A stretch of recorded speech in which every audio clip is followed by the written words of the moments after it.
जय श्री कृष्ण। राधे राधे। माघ मास 13वें अध्याय की कथा। दोस्तों, कथा से पहले आपसे विनती है कि प्लीज़ हमारे चैनल को लाइक और सब्सक्राइब जरूर करें। कमेंट्स बॉक्स में राधे राधे या जय श्री कृष्ण अवश्य ही लिखें। चलते हैं कथा की ओर। विकुंडल कहने लगा कि तुम्हारे वचनों से मेरा चित्त अति प्रसन्न हुआ है, क्योंकि सज्जनों के वचन सदैव गंगा जल के समान पापों का नाश करने वाले होते हैं। उपकार करना तथा मीठा बोलना सज्जनों का ही स्वभाव होता है। जैसे अमृत मंडल चंद्रमा को भी ठंडा कर देता है। अब कृपा करके यह बतलाइए कि किस प्रकार मेरे भाई का नरक से उद्धार हो सकता है। तब दूत कुछ देर ज्ञान दृष्टि से विचार कर मित्रता रूपी रस से बंधा हुआ बोला कि हे वेश्य, यदि तुम अपने भाई के लिए स्वर्ग की कामना करते हो तो जल्दी ही अपने 8 जन्म के पुण्य फल को उसके निमित्त अर्पण कर दो।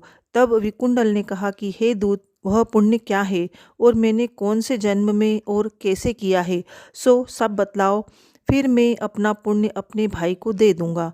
दूत कहने लगा कि हे वेश्य, सुनो, मैं तुम्हारे पुण्य की सारी कथा कहता हूँ। पुराने समय में मधुवन में शाल्की नाम का ऋषि था। वह बड़ा ही तपस्वी, ब्रह्मा के समान तेज वाला, नवग्रह की तरह उसकी स्त्री रेवती के 9 पुत्र थे, जिनके नाम ध्रुव, शशि, बुध, तार, ज्योतिमान थे। इन पांचों ने गृहस्थ आश्रम धारण किया तथा निर्मोह, जीतमाय, ध्याननिष्ठ और गुणातक ये चारों संन्यास ग्रहण कर वन में रहने लगे।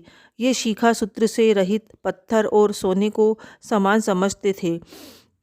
जो कोई अच्छा या बुरा उनको अन्न देता वही वे खा लेते, और कोई कैसा भी कपड़ा दे देता उसको पहन लेते। सदैव ब्रह्म के ही ध्यान में लगे रहते।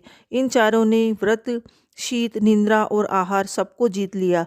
बस चर अचर को विष्णु रूप समझते हुए मौन धारण करके संसार में विरसते थे।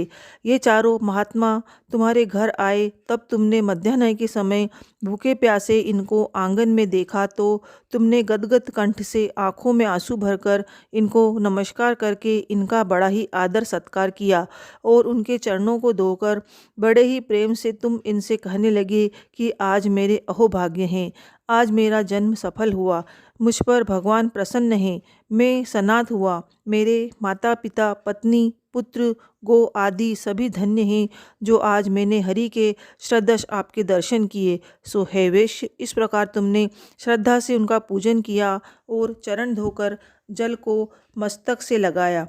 फिर विधि पूर्वक उनका पूजन करके तुमने इन सन्यासियों को भोजन करवाया। इन सन्यासियों ने भोजन करके रात को तुम्हारे घर में ही विश्राम किया और ब्रह्म के ध्यान में लीन हो गए।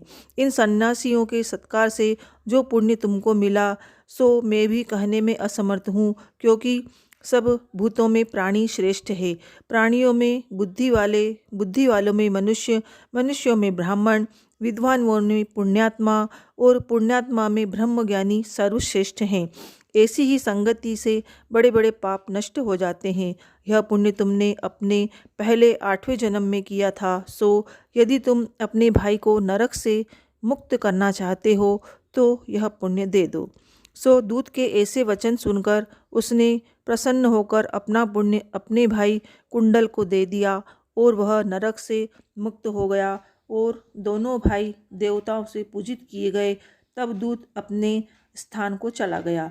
इस प्रकार वैश्य के पुत्र विकुंडल ने अपना पुण्य देकर अपने भाई को नरक की यातना से छुड़वाया।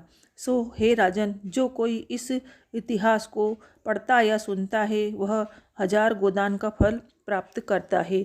इति श्री माघ मास महात्म्य 13वां अध्याय समाप्त। बोलो श्री कृष्णचंद्र भगवान की जय। दोस्तों, अगर आपको हमारी वीडियो पसंद आता है और इसी तरह आप व्रत त्योहार की विधि और कथा के बारे में जानना चाहते हैं तो प्लीज़ हमारे चैनल को सब्सक्राइब ज़रूर करें।